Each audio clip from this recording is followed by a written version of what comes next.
The criminalization of cannabis targeted these communities, and these communities are the ones that are now being excluded from the legal industry.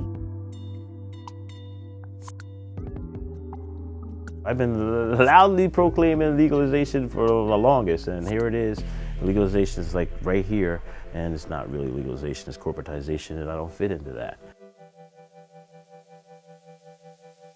So I'm Jess Gonzalez. I'm currently an attorney at Bressler, Amory & Ross, and I co-manage their cannabis practice group. Alongside that, I'm also outside general counsel for Minorities for Medical Marijuana, and I'm also part of the policy committee for the Minority Cannabis Business Association.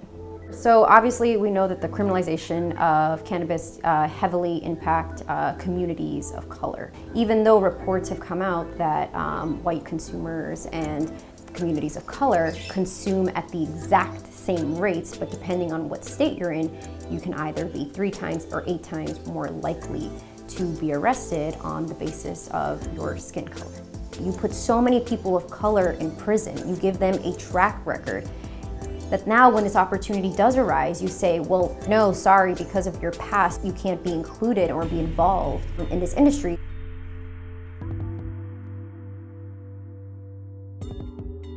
Me and people like me, we went to prison for weed, and now you look at who's getting ready to make all this money. Corporations are allowed to sell marijuana, allowed to grow marijuana. They are protected by the state from federal prosecution. They're all rich white guys, they're not like me. So the numbers are pretty substantial. I think now it's about like 80% of cannabis companies are owned by white males.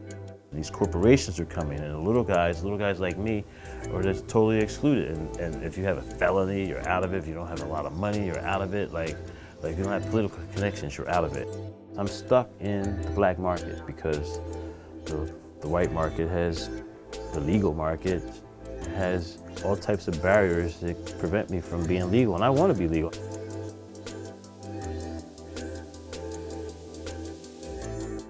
It's a very lengthy process to get your conviction expunged, but it's important for the cannabis community because in order for you to participate in the legal cannabis business side, there are certain convictions that could disqualify you. For all weed offenses, whether it's simple possession or possession with intent to distribute, they should all be expunged automatically, not some big long legal process. It should be automatic.